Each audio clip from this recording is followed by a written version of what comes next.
So it's Sunday, and I'm about to go upstairs in just a few minutes and shoot my monthly update video for February. But I thought I might give you guys a little bit of a peek of what's going on outside of our window. I live here in Milwaukee, Wisconsin, right downtown, and I've mentioned a number of times that global warming has, in fact, affected Wisconsin quite a bit. We don't get the snow that we used to, which is a real shame because I love cross country skiing. But today I'm going to show you.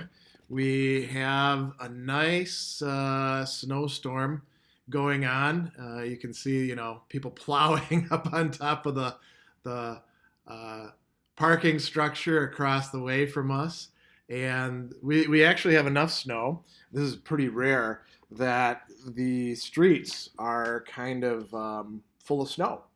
So, got to go do some errands a little bit later today, which is going to get slowed down a bit by this, but it's always fun to see the way things I feel ought to look in the middle of a Wisconsin winter finally looking like this.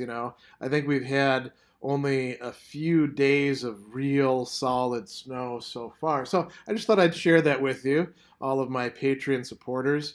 And those of you who are in snowy climes, this is nothing interesting for you, but maybe some of the rest of you might find this interesting.